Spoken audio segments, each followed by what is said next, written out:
So today, also, it's 12/12/2023. I did some videos. I've obviously talked about Tesla Motors, and I've talked about Northvolt in terms of pioneers in solid state and electric vehicles and sodium ion type batteries, and how Alaska and the literal government should be making efforts to attract those companies specifically, but also those types of companies and those kind of companies that are sort of specializing in pioneering this transition towards renewables that can be affordable, good for the environment, good for the consumer, and trying to make it affordable and good for the environment, trying to make Alaska a leader in clean energy, not just oil and gas, in terms of the fossil fuel type energy, which historically Alaska has really funded their economy by oil and gas and that kind of thing. But a couple other companies I wanted to mention and throw out there to keep it on the radar of our national and state representatives are Polarium has just entered into a partnership with Altris, and Polarium has this quick thing. I'm going to read it. It says, climate change is the biggest challenge of our time. CO2 emissions need to be decreased by half every decade until 2050.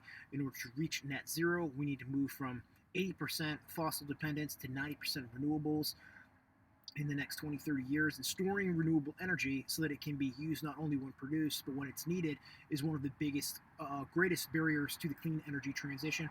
Energy storage is the missing link in the sustainable energy system. Our mission is to unlock endless energy. So these guys are basically, specializing in, storing the renewable energy once it's created, which is, and there's a whole bunch of different things they work with, research and development, and they're out of Stockholm, like Northvolt.